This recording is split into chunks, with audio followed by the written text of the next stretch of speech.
नमस्कार साथियों, मैं जुवन कुमार वर्मा आपका इस चैनल पर स्वागत और अभिनंदन है। कल हम प्रश्न बैंक 12th क्लास केमिस्ट्री की यूनिट नंबर 2 कर रहे थे। उसमें हमने जो देखा था, उसमें जो हमारे अंक के पूछे जाएंगे वो ये था कि 2 + 3 = 5 नंबर के। तो हमने कल जो उसमें किया था वो किए थे 2 नंबर के अंक वाले क्वेश्चनों के आंसर। आज देखेंगे क्वेश्चन नंबर 3, यानी जो 3 अंक के जो क्वेश्चंस हैं उनको देखेंगे। यहाँ पर दिया है 3 अंक के क्वेश्चन। तो इसमें जो 3 अंक के क्वेश्चन हैं वो हमारे 6 क्वेश्चन दिए हुए हैं। पहला है परासरण, परासरण दाब और समपरासरणीय विलयन किसे कहते हैं। आदर्श और अनादर्श विलयन में 3 अंतर लिखिए। शुद्ध जल की मोलरता ज्ञात कीजिए। परासरण दाब क्या है। हेनरी का नियम लिखिए। ठंडे देशों में गाड़ी के रेफ्रिजरेटर में जल के साथ ग्लाइकॉल का प्रयोग क्यों किया जाता है। आज इन क्वेश्चनों को हम हल करने की कोशिश करेंगे। तो चलिए फटाफट से हम इन क्वेश्चनों को हल करेंगे। ये तो यहाँ पर जो पहला क्वेश्चन दिया है उस क्वेश्चन का हम आंसर देखेंगे। जो फर्स्ट क्वेश्चन दिया है 3 अंक का वो यहाँ है इस प्रकार से। आप भी इन सभी का स्क्रीनशॉट ले लीजिएगा और इनको नोट करते जाइएगा, क्योंकि ये परीक्षा की दृष्टि से बहुत ही महत्वपूर्ण है। यहाँ पर जो दिया है पहला जो क्वेश्चन है, परासरण, परासरण दाब और समपरासरणीय विलयन किसे कहा जाता है। ऑस्मोसिस इन ऑस्मोटिक प्रेशर। तो ये होता है क्या है कि जब किसी विलयन को अर्धपारगम्य झिल्ली, इन अर्धपारगम्य झिल्ली किसे कहा जाता है, तो जिसमें से विलायक के कण निकलकर चले जाते हैं किंतु विलय के कण नहीं जाते हैं, उन्हें कहा जाता है अर्धपारगम्य झिल्ली। के द्वारा शुद्ध विलायक से अलग रखा जाता है। तब विलायक के कण झिल्ली में से होकर विलयन में बहने लगते हैं। तब तक बहते रहते हैं कि दोनों ओर विलयन का सांद्रण बराबर नहीं हो जाता है। इस क्रिया को कहा जाता है परासरण कहते हैं। विलयन के यानी यहाँ पर दिया है विलायक के कणों का यहाँ प्रभाव तब भी होता रहता है जब कम सांद्र विलयन को अधिक सांद्र विलयन से अर्धपारगम्य झिल्ली के द्वारा पृथक रखा जाता है। यानी यहाँ पर दिया है यानी कम सांद्र, यानी जिसमें विलायक की मात्रा क्या होती है, कम होती है, और अधिक सांद्र जिसमें विलायक की मात्रा विलय से अधिक होती है, से अलग रखा था तो पृथक रखा जाए। इस दिशा में विलायक के कण अणु कम सांद्र विलयन से अधिक सांद्र विलयन में प्रवेश करते हैं। यानी अधिक सांद्र यानी अधिक सांद्र विलयन का मतलब यहाँ है कि जिसमें विलायक की मात्रा कम होती है। यहाँ पे एक डायग्राम के अनुसार समझेंगे हम। यहाँ पर जो हमारा दिया है इस ओर जो कलर इस रूप में दिया है ये है हमारा विलायक के कण और इधर है विलयन। यहाँ पर इस विलयन में विलायक की मात्रा क्या है, कम है, इस या अधिक सांद्र विलयन है।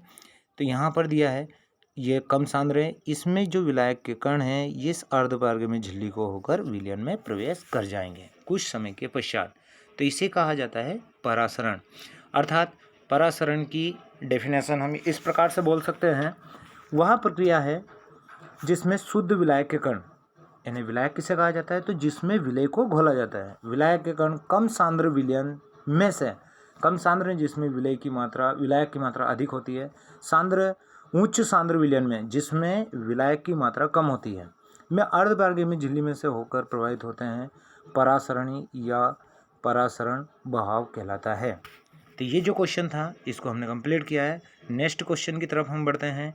जो अगला क्वेश्चन है हमारा वो है यानी परासरण दाब, यानी इसी में दिया है परासरण दाब भी देखेंगे। तो ये अतः वह न्यूनतम या अधिक्य बल जिसको विलयन पर आरोपित करने से, यानी अगर हम एक तरफ क्या लेंगे, ये 2 फ्लास्क लेंगे इस प्रकार से, और उस फ्लास्क में यह मान लीजिएगा कि हम इस प्रकार से एक डायग्राम स्ट्रक्चर इस प्रकार से बनाएंगे ये वाला, और इसमें ये बीच में अर्धपारगम्य झिल्ली रहेगी और इधर रहेगा हमारा विलयन।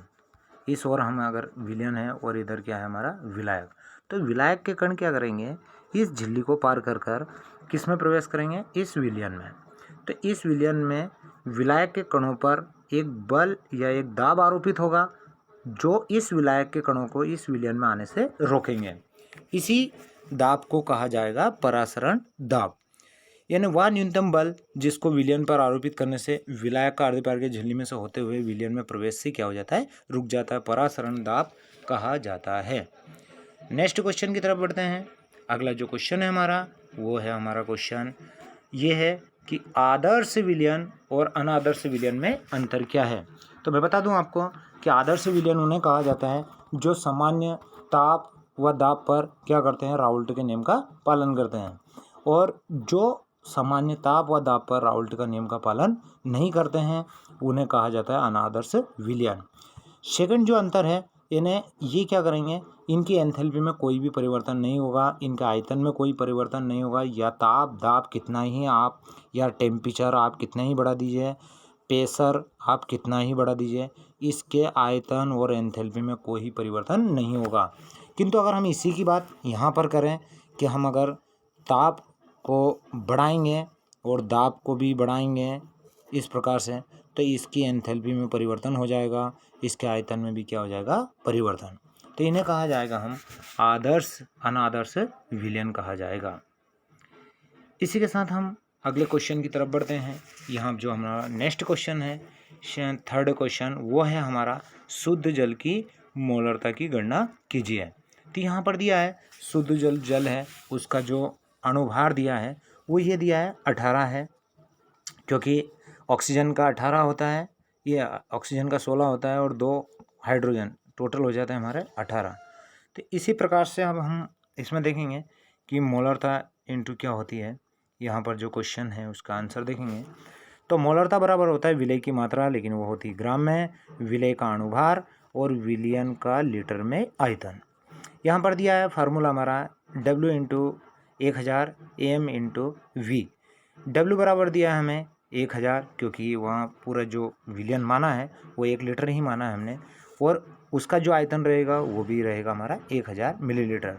तो फार्मूले में मान रखेंगे विलय की मात्रा जो रहेगी 1000, क्योंकि ग्राम में है तो 1000 से गुणा करेंगे, विलय का अणुभार 18 इंटू 1000, तो ये इससे ये कैंसिल हो जाएगा और 1000 में 18 का देंगे तो इसकी जो मोलरता की आएगी वो 55.5 आएगी। नेक्स्ट क्वेश्चन की तरफ हम बढ़ते हैं। जो हमारा नेक्स्ट क्वेश्चन है वो है परासरण दाब। परासरण दाब को मैंने पहले ही समझा दिया है आपको, यानी बहाव को जो विलायक के कणों को विलयन में आने से रोकता है उसे परासरण दाब कहा जाता है। यहाँ पर हम देखेंगे परासरण और विसरण में अंतर, ये भी दिया है, कोई 2 अंतर बताना है। तो परासरण में जो होता है ये परासरण विलयनों का गुणधर्म है, लेकिन विसरण किस में होता है, ये होता है गैसों या द्रव दोनों में ही हो सकता है। यानी अधिक दाब से कम दाब की ओर गैसों के कण जब जाते हैं तो उसे कहा जाता है विसरण। परासरण की क्रिया संपन्न कराने के लिए हमें किसकी आवश्यकता होती है, एक अर्धपारगम्य झिल्ली की आवश्यकता होती है, लेकिन इसमें किसी अर्धपारगम्य झिल्ली की आवश्यकता नहीं होती है। परासरण वही क्रिया है, अर्थात हम जब किसी कमरे में अगरबत्ती को लगाया जाता है तो उसकी गंध दूसरे कमरे में भी ऑटोमेटिक पहुंच जाती है, क्योंकि उसका जो दाब रहता है दूसरे कमरे का वो कम होता है। तीसरा जो दिया है, परासरण की क्रिया में विलायक के कण होते हैं वो कम सांद्र विलयन से किस ओर जाते हैं, अधिक सांद्र विलयन की ओर जाते हैं। विसरण प्रक्रम में गैसों के अणु अधिक घनत्व से, जिधर घनत्व ज़्यादा रहेगा, जिधर वायु का दाब अधिक रहेगा, उधर से किधर जाते हैं, कम घनत्व की ओर अभिगमन करते हैं। ये था इसमें अंतर। नेक्स्ट क्वेश्चन की तरफ हम बढ़ते हैं। तो नेक्स्ट क्वेश्चन है हमारा हेनरी का नियम क्या है और इसके अनुप्रयोग समझाइए। देखिए हेनरी के नियम को समझने के लिए जो हेनरी ने एक नियम दिया था कि यदि हम किसको बढ़ाएंगे, ताप को कम करेंगे और प्रेशर को बढ़ाएंगे तो किसी द्रव में गैस को क्या किया जा सकता है, घोला जा सकता है। सभी गैसों को नहीं, कुछ ही गैसों को इसके अंदर मिक्स किया जाता है। तो उसके संबंधित एक यहाँ पर नियम प्रस्तुत किया है कि स्थिर ताप पर, क्योंकि दाब हमें क्या रखना है, स्थिर कॉन्सेंट्रेट रखना है, स्थिर ताप रखना है, तो स्थिर ताप पर किसी गैस की द्रव में विलयता, यानी गैस को विलय करना है हमें किसके अंदर, उस द्रव के अंदर, तो गैस के दाब के समानुपाती होती है। इन्हें फिर सुनिए, स्थिर ताप पर किसी गैस की द्रव में विलयता गैस के दाब के समानुपाती होती है। यानी उसका जो मात्रा रहेगी गैस की मात्रा वो रहेगी विलयन के साम्य अवस्था पर गैस का जो प्रेशर रहेगा P, उसकी कैसे रहेगी, समानुपाती रहेगी। जितनी मात्रा गैस की उसके अंदर रहेगी उतना ही प्रेशर रहेगा, किंतु स्थिर ताप पर कॉन्सेंट्रेट हमारा होना चाहिए T, यानी ताप। क्यों? क्योंकि जैसे ही हम ताप बढ़ाएंगे यानी ताप बढ़ेगा तो प्रेशर भी क्या हो जाएगा, बढ़ेगा। क्योंकि ये गैस में यही होता है, ये अगर आप ताप कम करेंगे और ताप बढ़ाएंगे तो लिक्विड में चली जाती है, किंतु अगर आप ताप बढ़ाएंगे और तो प्रेशर भी बढ़ेगा और वो फैलेगी। इसी प्रकार से यहाँ पर जो नियम दिया है हमारा वो यह है कि एम समानुपाती, एम क्या है, मास, मात्रा, पी क्या है, प्रेशर, इन दोनों का अगर इन दोनों को हम यहाँ पर करेंगे तो ये समानुपाती हटाएंगे तो एक के एच आ जाएगा। के एच है हमारा हेनरी नियम स्थिरांक जो कॉन्सेंट्रेट्स रहता है, तो ये नियम प्रस्तुत किया था। आइए इसका अनुप्रयोग देख लेते हैं हाँ कि इसके क्या क्या अनुप्रयोग रहते हैं। इसके जो हेनरी के नियम के अनुप्रयोग भी हमें समझाना है कि कौन कौन से अनुप्रयोग इसके रहते हैं। जो पहला अनुप्रयोग है वो है कार्बोनिकृत पेय पदार्थ के उत्पादन में। इन आजकल हमने जो देखा होगा मधुपेय, सोडा वाटर, बियर, इस प्रकार से जो हमारे हैं रहेंगे सोडा वाटर, बियर जैसे कार्बनिक जो पदार्थ होते हैं बनाते समय उनमें कार्बन डाइऑक्साइड की विलेयता बढ़ाने के लिए क्या किया जाता है, दाब यानी प्रेशर को क्या किया जाता है, बढ़ाया जाता है। प्रेशर बढ़ा दिया जाता है तो उसके अंदर क्या मिक्स हो जाती है, गैस मिक्स हो जाती है और ताप को कम किया जाता है। सेकंड जो है हमारा वो है रक्त में घुली हुई, जो दिया हुआ है यहाँ पर